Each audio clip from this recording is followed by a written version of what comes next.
Okay, so we are in Judges chapter 3, verse 15. Chapter 3, what? 15. Judges 3:15. All right. But when the sons of Israel cried to the Lord raised up a deliverer for them. Ehud, the son of Gera, the Benjaminite, a left-handed man, and the sons of Israel sent tribute by him to Eglon, the king of Moab. This is a fun story. This is always a good one Julie likes telling because it keeps the kids entertained.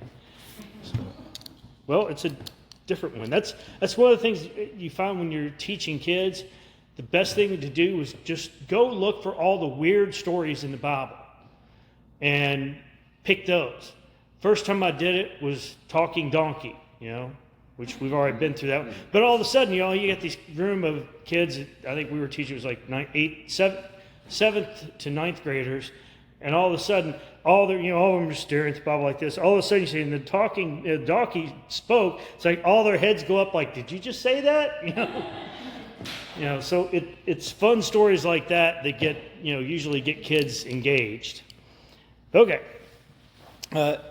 Ehud made himself a sword which had two edges. So in other words, both sides were sharp, a cubit in length, and he bound it under his right thigh, under his cloak. He presented the tribute to Eglon, king of Moab. Now Eglon was a very fat man. It came about that when he had finished presenting the tribute, that he had sent the people who carried the tribute, sent away the people who carried the tribute. But he himself turned back from the idols which were at Gilgal and said, "I have a secret message for you, O king." And he said, "Keep silence." And all who attended him left him. Ehud came to him while he was sitting alone in his cool roof chamber. And Ehud said, "I have a message from God for you." And he arose from his seat. Ehud stretched out his left hand, took the sword from his right thigh, and thrust it into his belly. The handle also went in after the blade, and the fat closed over the blade, for he did not draw the sword out of his belly, and the refuse came out.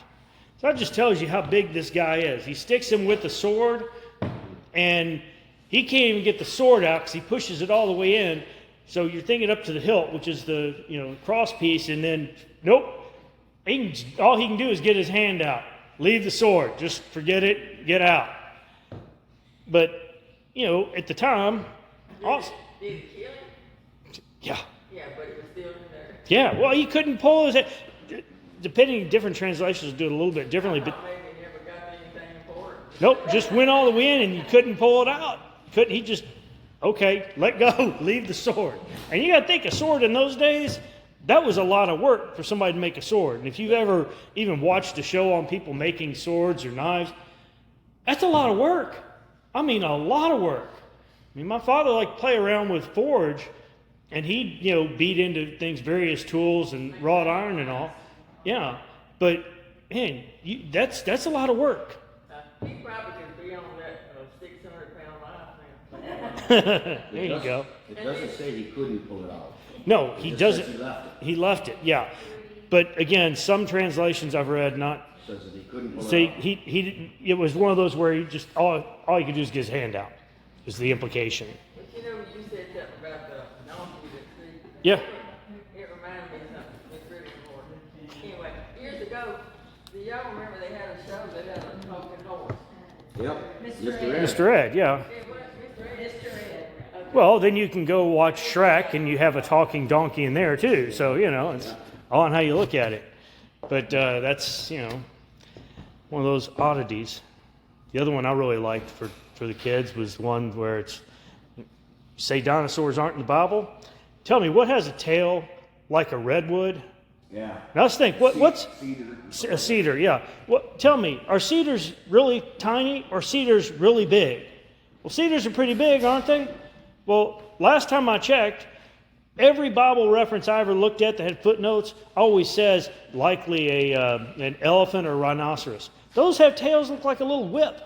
Yeah. So again, it's a good way to get kids to, thinking about what something is. So makes life interesting. How many It's a cubit, so it would be about yay long. A cubit's like your forearm, a little more than a forearm, I believe. So something like this. It's not that long. I think cubit was tied to a forearm. So that'll give you a really good clue there. But yeah, so, and you know he's dead because refuse came out. What's refuse? Basically it means he's punctured all of his guts and intestines are just falling out. So entrails, mine says. yeah, it again depends on your, yeah. So pretty wild if you ask me. Okay, then Ehud went out of the vestibule and shut the doors of the roof chamber behind him and locked them. When he had gone out, his servants came and looked, and behold, the doors of the roof chamber were locked. And they said, he is only relieving himself in the cool room. They waited until they became anxious. But behold, they did not open the doors of the roof chamber. Therefore, they took the key and opened them, and behold, their master had fallen to the floor, dead. Now, Ehud escaped while they were delaying, and he passed by the idols and escaped to Serah. It then came about when he had arrived that he blew the trumpet in the hill country of Ephraim, and the sons of Israel went down with him from the hill country, and he was in front of them. He said to them, "Pursue them, for the Lord has given your enemies, the Moabites, into your hands." So they went down after him and seized the fords of the Jordan opposite Moab, and did not allow anyone to cross. And if you don't remember, fords is the lowlands in a stream, creek, whatever, but it's the stuff that the area you would actually be able to cross in. That's called the fords. So that's what that's about. They struck down at that time about 10,000 Moabites, all robust and valiant men. No one escaped. So Moab was subdued that day under the hand of Israel, and the land was undisturbed for 80 years. Point of interest on that one, they consider a generation 40 years. So basically there was 2 generations of peace for that area.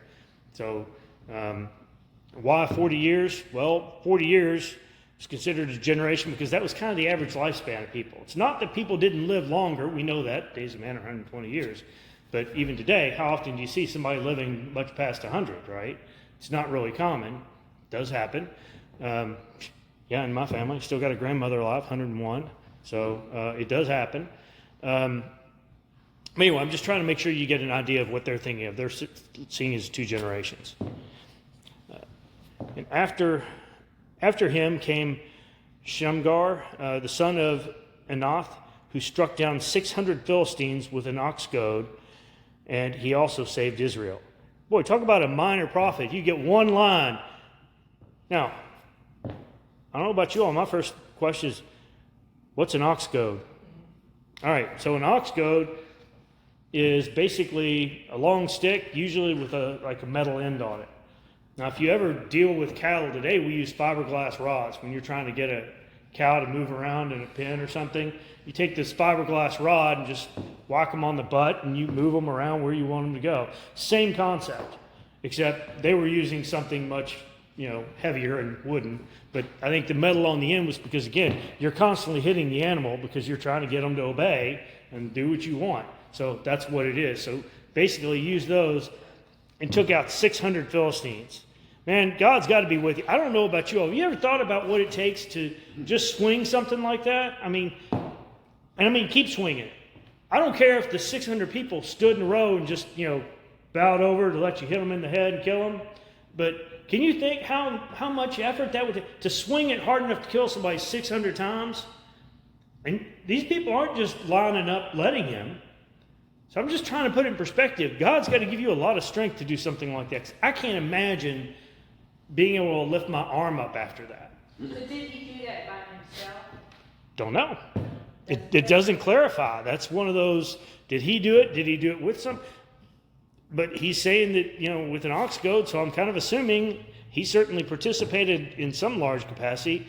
And again, from my standpoint, I don't care if you're looking saying, okay, one guy took out 10 people out of the bunch and the rest of his group did the rest. that's still a lot of people. That just wear you out, I would think. I mean, I don't know, I was a kid. I had fights in school. Sure, you go through the fight. Boy, when they blew a whistle in gym or something, when one of my fights was in there, boy, we both stopped because we were already worn out, because I think he was standing there waiting, and both of us are like, well, I guess we keep fighting because we're still waiting on him to do something to stop it. And, we were fighting for several minutes. I think he was just waiting for us to wear each other out before he blew a whistle and say, all right, that's enough, go to the office. It's like, we're both just standing there. We've only been fighting for, 5 minutes maybe. So I'm just trying to put it in perspective, because I think we read through and gloss over a lot of this stuff. It's not that easy to fight. And we've been listening about Israel when they were taking over the Promised Land. Think about it. They were marching, and they would march, and as soon as they got there, and they're talking about marching 10, 15 miles, they've marched all this way. Okay, now we're not going to sleep tonight. We're just going to go ahead and start fighting. I just walked 15 miles. Now you want me to go beat on some guy that hasn't gone 15 miles? Again, just think about these things in perspective sometimes. Okay, chapter 4. Then the sons of Israel again did evil in the sight of the Lord after he had died. Does it sound familiar? And that's going to be throughout Judges. Just pay attention. Every time we do this, every time we get through another judge, another prophet, this is how it starts. And the Lord sold them into the hand of Jabin, king of Canaan, who reigned in Hazor, and the commander of his army was Sisera, who lived in Harosheth Hagoyim. The sons of Israel cried. Well, I should clarify here. Now, what do you think it means when they? Because multiple translations always say this. The Lord sold them into the hand of Jabin. Do you think he actually sold them? No, the Lord gave them into the hands. That's what they really mean. But they frequently say sold them, and that implies a exchange of something of value, and that's not exactly what happened. So I just wanted to clarify. Okay, so picking up in 3 then. The sons of Israel cried to the Lord, for he had 900 iron chariots, and he oppressed the sons of Israel severely for 20 years. Now, again, if you remember, we talked about this last time. What is it that gets Israel so afraid of these iron chariots? I mean, really, why they know God can decimate anybody, Yahweh can handle it, but are they just not asking for his help? What's the deal? Why is it that the iron chariots, did they not have any of that technology? Did they not know how to do it themselves? Maybe not, because keep in mind, God had handed them everything, right? They even handed them pre-built cities. Everything's ready to go. They might have to do some repairs from their battles, but that was it. Okay, now, Deborah, a prophetess, the wife of Lapidoth, was judging Israel at that time. She used to sit under the palm tree of Deborah between Ramah and Bethel in the hill country of Ephraim, and the sons of Israel came up to her for judgment. Now, you got to understand how rare it is, especially at this time. You've got a woman judge. You got a woman leading, in a sense, right? She's the one leading Israel here. So that's an oddity. Now, she sent and summoned Barak, the son of Obinam, from Kadesh, Naphtali, and said to him, Behold, the Lord, the God of Israel, has commanded, Go and march to Mount Tabor, and take with you 10,000 men from the sons of Naphtali and the sons of Zebulun. I will draw out to you Sisera, the commander of Jabin's army, with his chariots and his many troops to the river Kishon, and I will give him into your hand. Then Barak said to her, If you will go with me, then I will go. But if you will not go with me, I will surely not go. Now, do you all not get that as seeming a little bit odd? In that, I hope everybody got your sunroof and your windows closed, because it's coming down a lot. So, for a commander of an army to sit there and turn around and say, "Oh, hey, I know you prophetess and also, how about you go with me? Because if you don't go, I'm not going."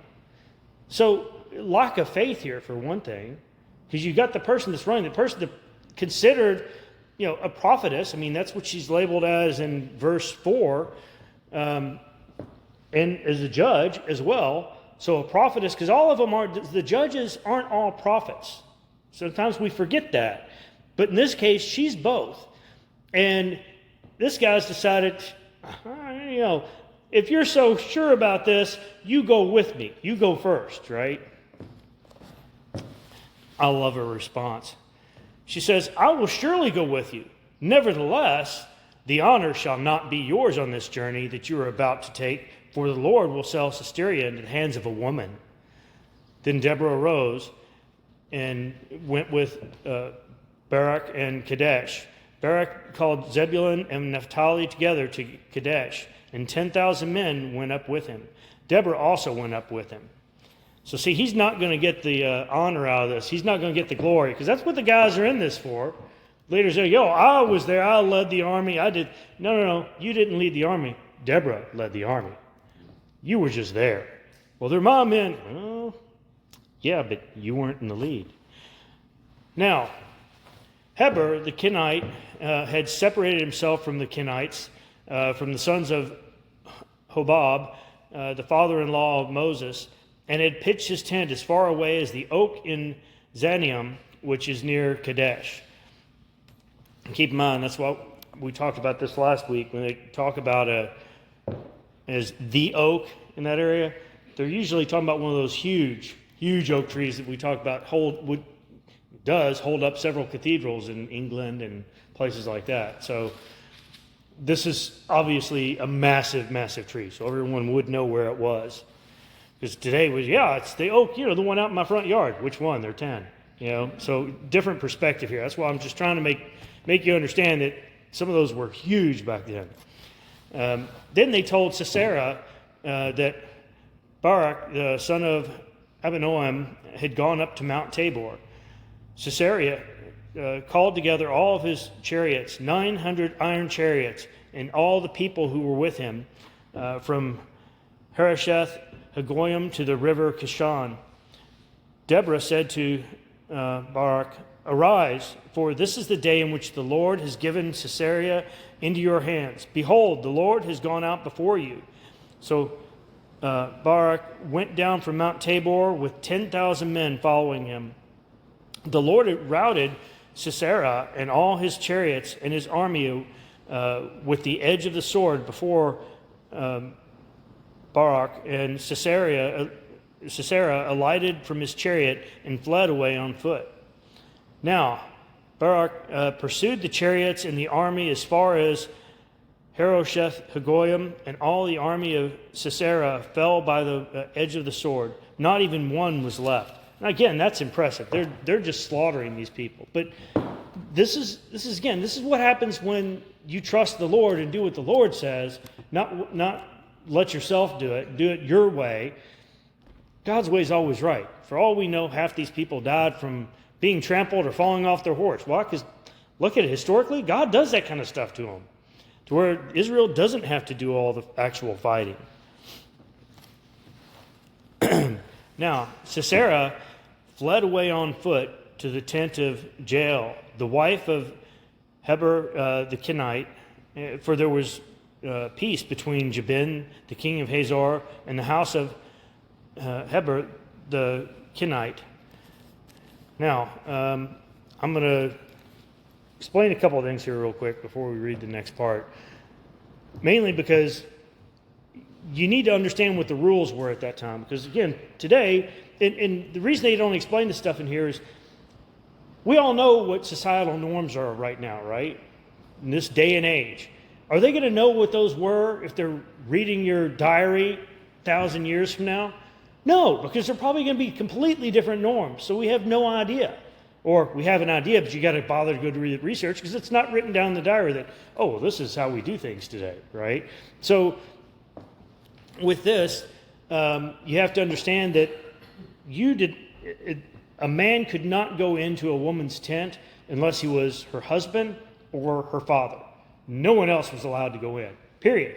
It wasn't, that's just rude. No, you don't do it. So that's something you have to understand as we go into this, because that's just the way things were at that time. Jael went out to meet Sisera and said to him, Turn aside, my master, turn aside to me, do not be afraid. And he turned aside to her into the tent, and she covered him with a rug. I know that seems odd, but again, at most, someone might demand at this time, well, I won't come in, but open the tent and let me look in. Well, okay, if you see a rug there, you're kind of like, okay, there's a rug, whatever. So you got to, again, take things in perspective of the times. He said to her, please give me a little water to drink, for I am thirsty. So she opened a bottle of milk and gave him a drink, and then she covered him. Now, just to be clear, he asked for water, he got milk. Well, milk was much more high-end, shall we say? And in this case, according to a lot of the notes, it doesn't say it specifically here, but again, giving her position and probably this sort of thing, it was more like fancy milk. You put it in and it's made to sour and start to cream up, so it's considered fancy. It was high-end at the time. So she's giving him something way better than what he's asking for. Now, the other part of that, obviously the milk wasn't refrigerated, so it's the equivalent of giving somebody warm milk. When do you typically try to give somebody warm milk? Exactly. So what did she just do? She did what she could at the time to try to put him out, right?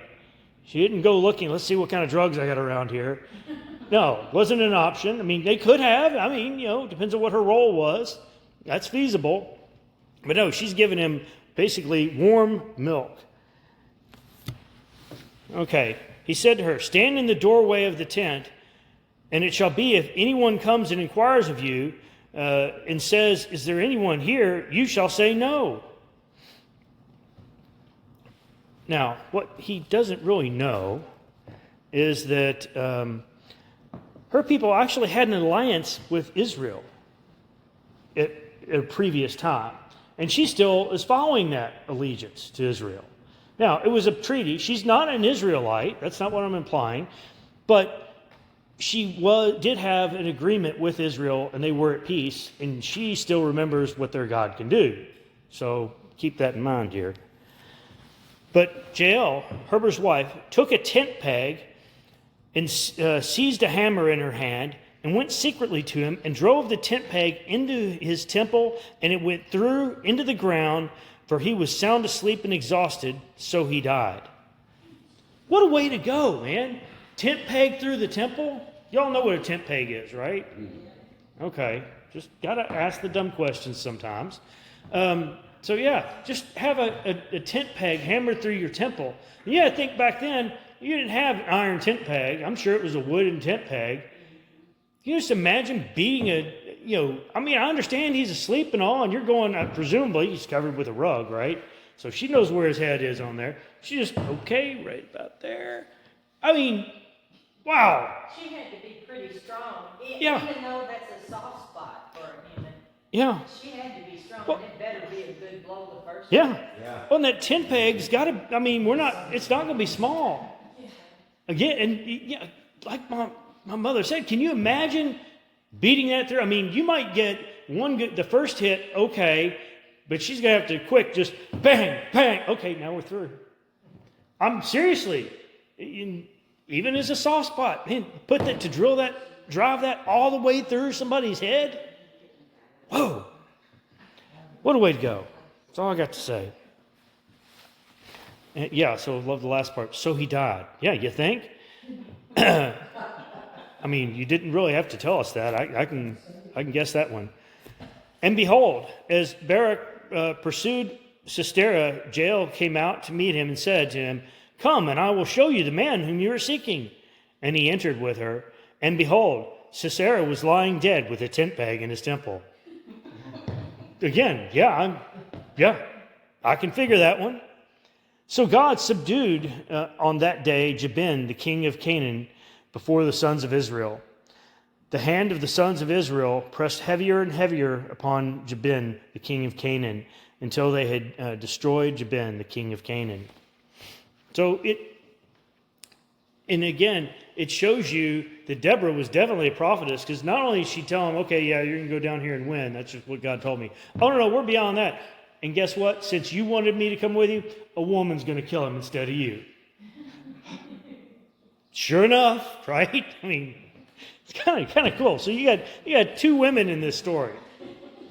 Now, of course, you've got two women that just killed him. So what's got to come next if this is a movie? It's got to be a musical next, right? It's two women. So what are we going to pick up with in 5? Here's the music for the musical. So, all right. Then Deborah and Barak, the son of Benoam, sang on that day, saying that the leaders led in Israel, that the people volunteered. Bless the Lord. Hear, O kings. Give ear, O rulers. I to the Lord, I will sing. I will sing praises to the Lord, the God of Israel. Lord, when you went out from Seir, when you marched from the field of Edom, the earth quaked, the heavens also dripped, even the clouds dripped water. The mountains quaked at the presence of the Lord. This Sinai at the presence of the Lord, God of Israel. In the days of Shamgar, the son of Anath, in the days of Jael, the highways were deserted and travelers went by roundabout ways. Okay, well, let's clarify what some of this stuff means as we go through the rest of this song here. What are they talking about with the highways deserted, travelers going roundabout ways? Think of it as Portland, Oregon at night during an Antifa event, okay? That's what we're talking about. We're talking about the fact that you don't want to go out at night. So the roads were deserted because it wasn't safe. Nobody wanted to be out there. That's the whole point of it. It wasn't a safe place to be. And so people were trying to find back ways. Oh, it might be even safer going through the woods than going out in the open. And so that's the point they're trying to make here. The peasantry ceased. They ceased in Israel until I, Deborah, arose, a mother in Israel. New gods were chosen, meaning what? They turned away from Yahweh. Wait. Verse 8? Yeah, new gods were chosen. Mine says God chose new leaders. Telling you what mine is, new gods were chosen. Then war was in the gates. So yeah, I mean, you have to look at it this way. Either way, the end result is they're turning to Yahweh from false gods. That's the underlying deal here. Then war was in the gates. And keep in mind, when war was in the gates, that means it's actually in the city, because we're talking about typically walled cities. So once it's in the gates, that means they're in the city. You're not fighting outside the city anymore. Not a shield or a spear was seen among 40,000 in Israel. My heart goes out to the commanders of Israel, the volunteers among the people. Bless the Lord. You who ride on white donkeys, who sit on rich carpets, and who sing on the road. Sing. So what kind of people are they talking about here? The rich people. Because the only people riding on a white donkey is somebody that's rich. I mean, that's just, again, it's back to sign of the times.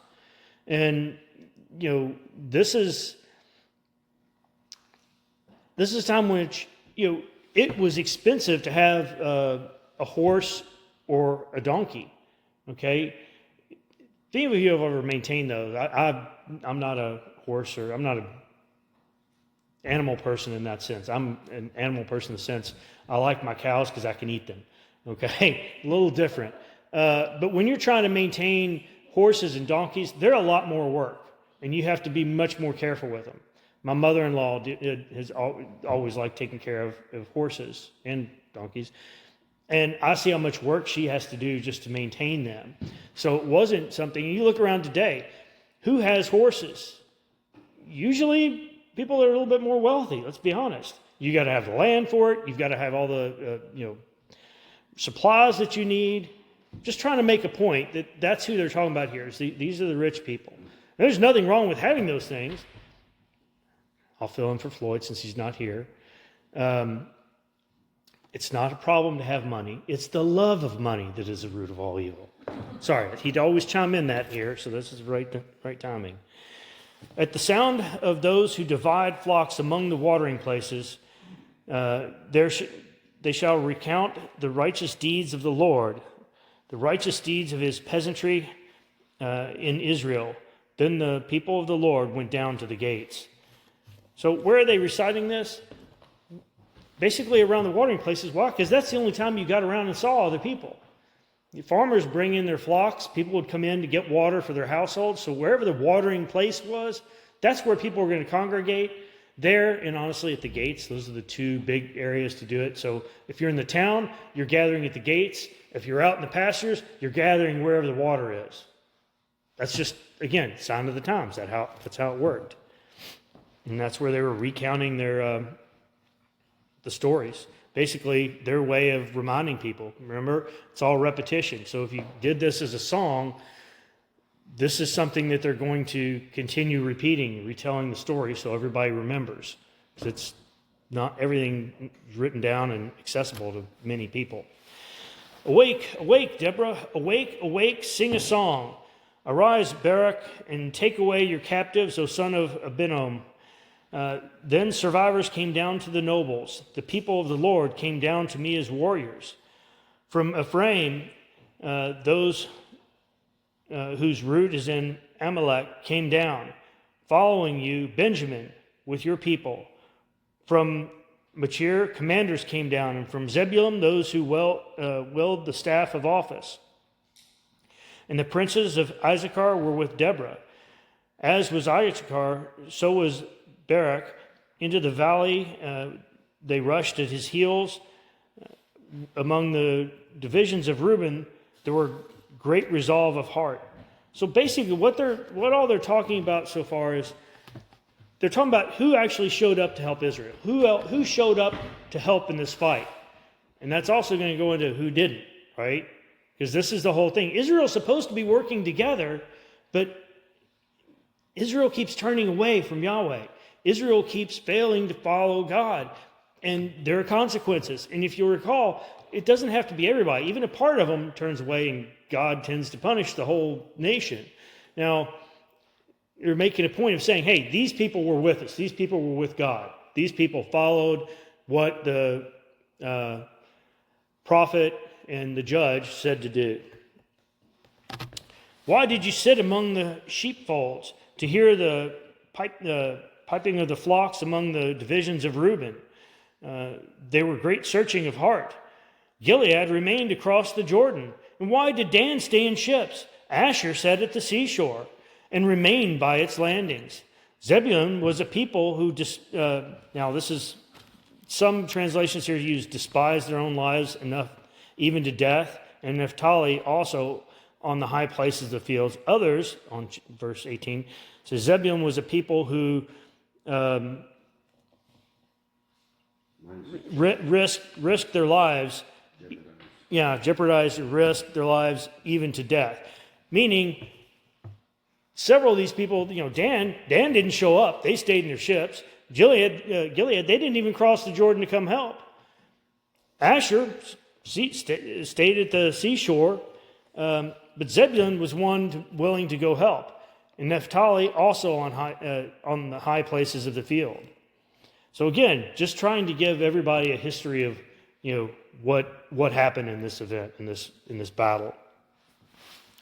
The kings came and fought the kings of Canaan at Tanach, near the waters of Megiddo. They took no plunder in silver. The stars fought from heaven. From their course they fought against Sisera. The torrent of Kishon wept them away. The ancient torrent, the torrent Kishon. O my soul, march on with strength.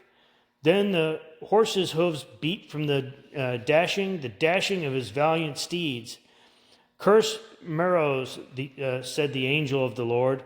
Utterly curse its inhabitants, because they did not come to help the help of the Lord, to the help of the Lord against the warriors. Most blessed of women is Jael, the wife of Heber the Kenite. Most blessed is she of women in the tent. He asked for water, and she gave him milk. In a magnificent bowl, she brought him curds. She reached out her hand for the tent peg, and her right hand for the workman's hammer. Then she struck Sisera and smashed his head, and she shattered the pieces and pierced his temple. Between her feet he bowed, he fell, he lay. Between her feet he bowed, he fell. Where he bowed, there he fell dead. Say again? Yeah, I don't think I'd be wanting to share a tent with that woman either. If I did, I'd better be on her good side. And there wouldn't be a tent peg laying around. Probably not a mallet either. Out of the window she looked and lamented, the mother of Sisera, through the lattice. Why does his chariot delay in coming? Why do the hoofbeats of his chariots tarry? Now keep in mind, this is Sisera's mother. Sisera's mother is expecting him to come back triumphant and, hear what all she's expecting versus what she's getting. Her wise princess would answer her, indeed, she repeats her words to herself, are they not dividing the spoil? A maiden, 2 maidens for every warrior? To Sisera, a spoil of dyed work, a spoil of dyed work embroidered, dyed work of double embroidery on the neck of the spoiler? Thus, let all your enemies perish, O Lord, but let those who love him be like rising of the sun in its might. And the land was undisturbed for 40 years. So basically, they're looking for the plunder, but plunder's not coming. Why? Because they're out. They've lost. They've been utterly destroyed. All of them. While the mother's sitting there waiting. Well, come on, bring me back my goods. Come on, where's my good stuff? But I guess that's what you get used to at that time if you're the leader. In this case, the mother of the leader of the army. You expect plunder to come back to you. But this is where Yahweh takes care of things. Yahweh blesses Israel. Okay. Then the sons of Israel did what was evil in the sight of the Lord. I think we've... All of this. Yeah. This time, notice, last time it went for 80 years. This time they only got 40 years apiece. And the Lord gave them into the hands of Midian 7 years. The power of Midian prevailed against Israel. Because of Midian, the sons of Israel made for themselves the dens which were in the mountains, in the caves, and the strongholds. So they're being pushed out. Israel's being pushed out to have to live in caves now. Kind of going backwards. They got out into tents. They'd been in cities that somebody else built. Now they're going back to caves. Why? Because they're not following the Lord, right? They did what was evil in the sight of the Lord. For it was when Israel had sown that the Midianites came up with the Amalekites and the sons of the east and go up against them. So they would camp against them and destroy the produce of the earth as far as Gaza and leave no sustenance in Israel, as well as no sheep, ox, or donkey. So basically, the other invaders, they just went, you know what? I say we go in and just plunder all their food and take all their cattle. We won't have to fight them. We won't have to go kill them. All we've got to do is take away their food source. They'll die of starvation. I mean, think about it. Today,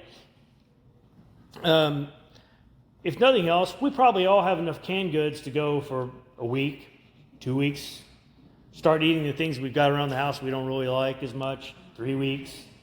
Unless you're Ellen, you can eat for 2 years. That's a little different. Then you get the preppers of the world today. They're good for a year, okay? They've got until next season. They'll be all right. So today, we have all kinds of preservatives. We have ways to store food for a long period of time. They're just going to be out of luck, right? So they go through and all their crops are plundered for the year. They're in serious trouble. It's the equivalent of a famine for them. And how much you can store up is debatable. I mean, there are some things you can store, but there's a lot you can't. A lot that won't last that long. And so I think you have to take this in perspective of how serious this was. They're instead of attacking Israel, because it seems to be an ongoing fight, right? The Canaanites and all these people, they're all trying to kill them all the time. They're always trying to kill each other. Still happens in the Middle East. They're all still trying to kill each other. Hasn't stopped yet. We even mentioned Gaza a minute ago. Still Hasn't stopped to this day. So just take that into perspective here.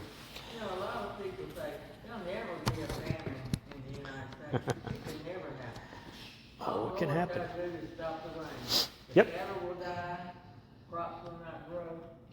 Well, you had the Dust Bowl in the 40s, right? So 30s, sorry. So you had the Dust Bowl in the 30s. So we know it can happen. It's happened before. It's not unprecedented. We just haven't had it in a while. We think today we're kind of above that because we have better technology for watering and all that. But you can still look at running out of water. If you paid attention in California, we've had plenty of trouble out there with water. Why? Because they don't have enough. So they've even looked at desalination plants. Then the fools shut them down. But point being, water is important, and it could still happen to us today. In some areas it does. So something to consider anyway. All right. I think we're going to end up stopping. We'll pick up next week on verse 5.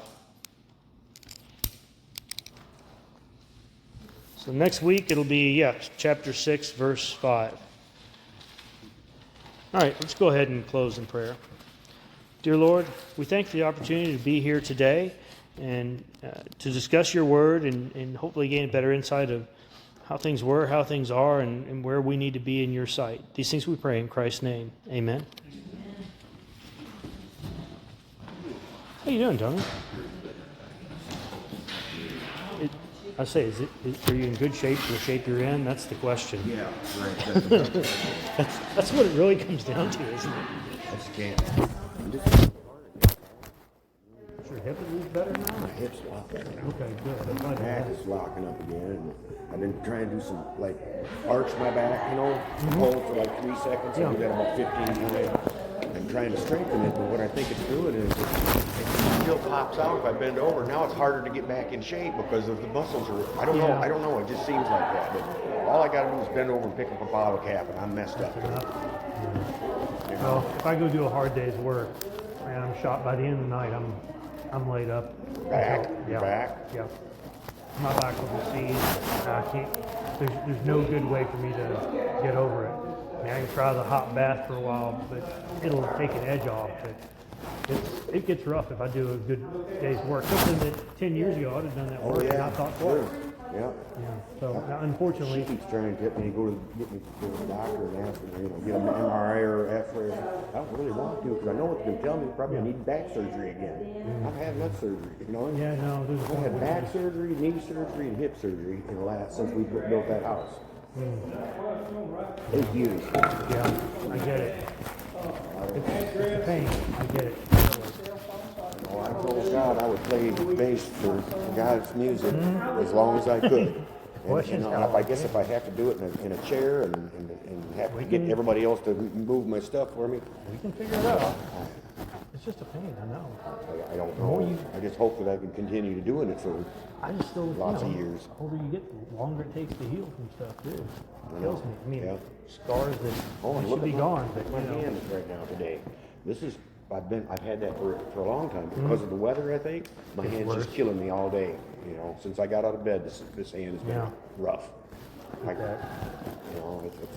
How when you're arthritis and moisture Yeah. seems to, I guess Seems that's to what it affect is it. because that knuckle's been that way for years, but it don't always hurt. Yeah. But Well, today, I'm getting that more and more. I do a good day's, again, physical labor for a good day, and it's like, I spend how a old day. are you? 54. It's not terrible. It's just I have my days, and it's usually after I do a lot of physical labor, either that night or the next day.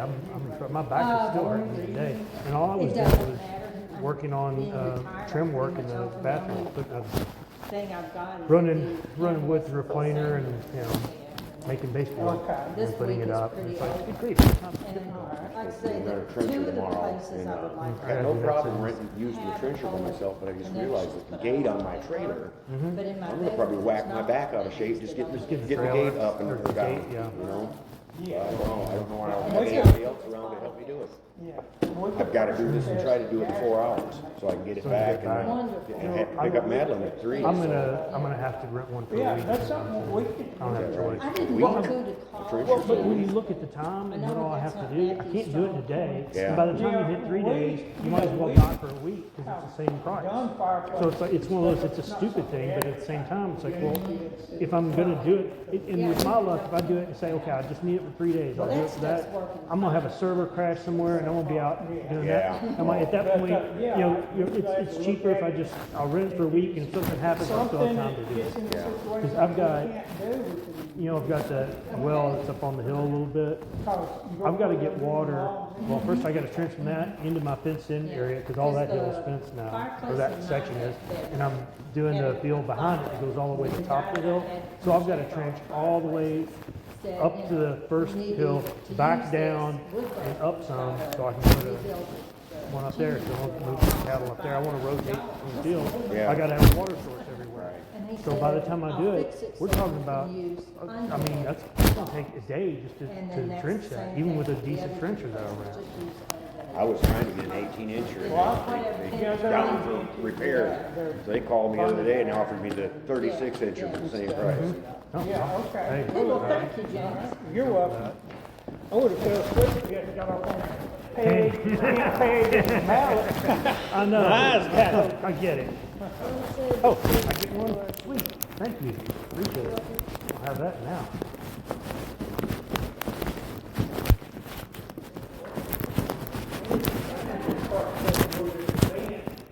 Oh. Oh, wow.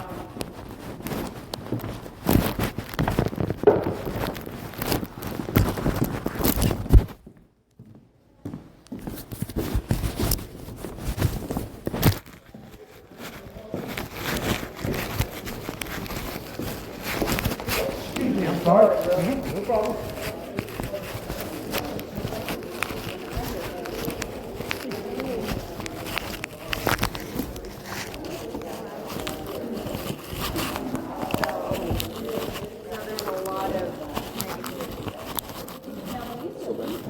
Tom McCoy's back today?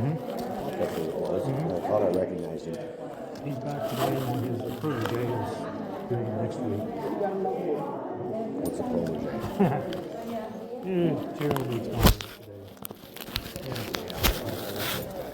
He was my favorite. Because we missed one because we went camping and didn't come back Yeah. until Sunday. today. No. The ones we've seen. No, we missed the second one. We've seen the first, missed the second, and he was the third, I think. And then there's been one or two since then. He was my favorite for sure. We'll see how it goes. Good morning. You're all by your lonesome today. That's all right. Yeah. I done got used to it. Glad you're here. Thank you. Man. Doing okay today? I'm surviving, That's the way I like it, upright and breathing. Gotten used to it after so long. How are y'all this morning? Doing well, thanks.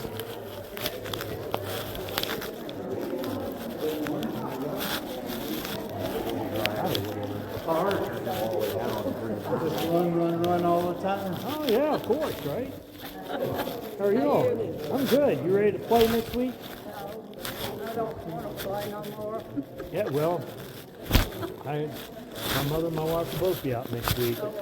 They take a little trip? No, they're both going to two separate weddings in two different directions. Oh, they are? Yeah, Not the but same one. no, not the same one. Who's So been picking the songs out?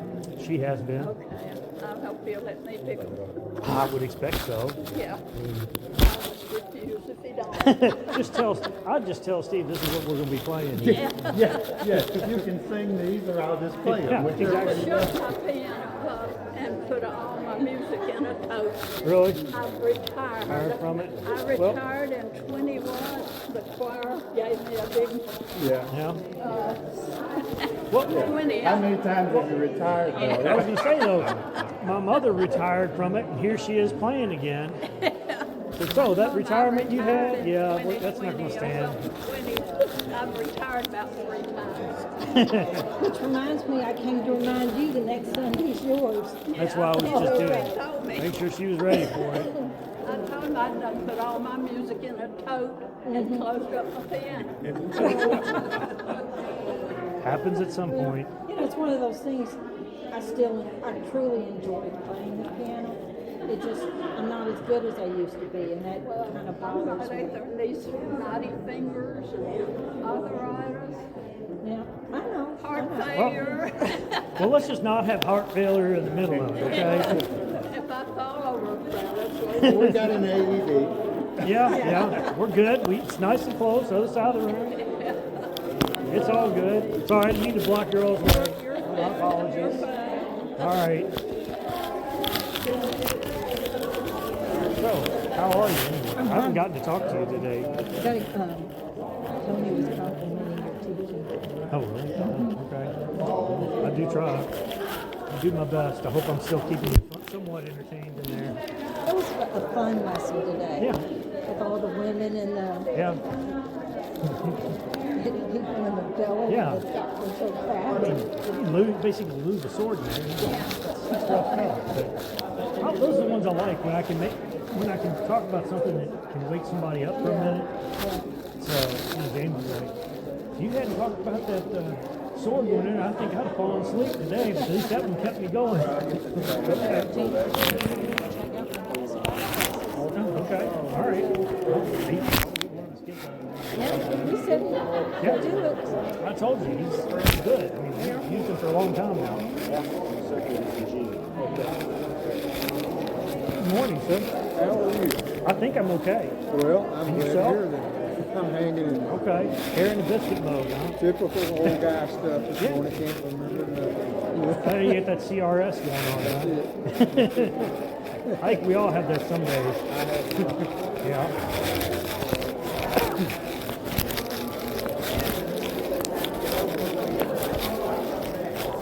Good morning. Hello.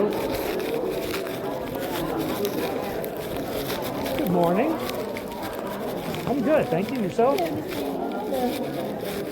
Oh, sir, how are you? You like coming in for all kinds of medical stuff, right? Yeah, that tooth, that thing, right? Yeah, he did a root canal last time I was here. Yeah. I told him Wednesday, I don't know what hurt worse, the root canal or when he extracted $1,700. Yeah. You had to pay for somebody to cause you that much pain. Yeah, 45 minutes worth of work. But Yeah. it was good. It was up in Franklin. Okay. I was really impressed. I mean, the guy used a microscope and all this other stuff. Yeah. But you definitely paid for that. Oh yeah. Then I got to go back to work for the crown. And I that's was having all another. kinds of fun with that. Tell you what, I thought I was just having it pulled and then put an implant. Yeah. They talked me out of it and said, well, that's 4 or 5 visits if you do that because they had to do the bone. Okay. And they said the tooth is still good. I've avoided going to visit. I go through the problem, but Yeah, I try to go once a year to clean it. I don't even always do that. Last time, it's 2 years since I've been to Mexico. Yeah. Maybe if I would have, I would have thought this earlier. Yeah. Telling Julie when we signed the negotiation is through on the contract. I had got the paper on the contract. So I'll be off from December 19th to February 2nd. Okay. And I go back every other month. Well, at least that's kind of an improvement in a lot of ways, I would think. I said, I can stand on my head. Yeah. If you got 2 years. And so I think the project is going to be finished in October. I don't think so. And so when I was going back and forth with the manager, said, all right, if I give you everything you're asking for, what do I get out of it? I said, you get me here to the end of the project, or the end of the year, whatever comes first. Yeah, It ain't okay. happening the end of the year. Right. And I'll keep the house. And then Melinda can ride back and forth because I'll drive and stuff. Okay. It'll be. How long was the drive for that? How you doing, man? Good. That's probably 16 hours. Man. 1,100 miles. So it's a long drive, though. Yeah. But at least you have your own car, and And that's, they'll fly me if they want, but I want to be able to leave when I want to leave. yeah, no, I get that completely.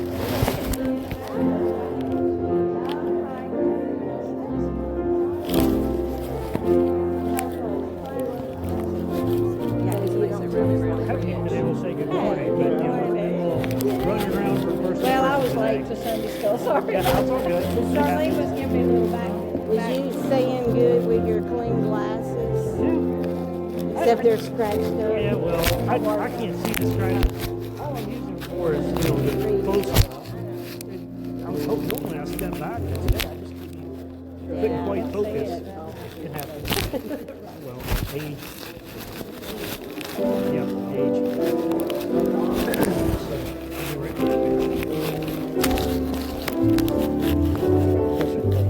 Yeah. Okay, but I do the announcements. I was thinking about going on and letting them know that we're not gonna call no names. And we have the committee deacons have to come to an agreement on a pastor, and we're gonna submit it next week in the business meeting. That way that'll give them 2 weeks to tell we're gonna take a vote the 2nd of February. And we'll discuss it in the business meeting. That way they'll all know. Okay, when do they expect to actually vote? It's November 2nd.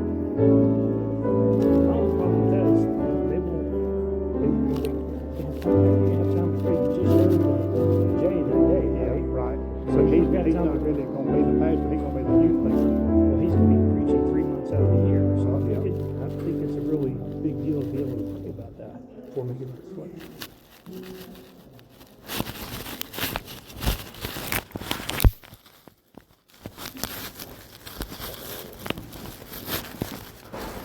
Well, you can tell it's been raining, so we're just thinking it through there. Is it? I can smell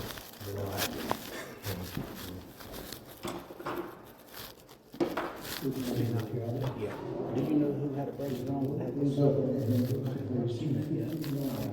Found in the floor.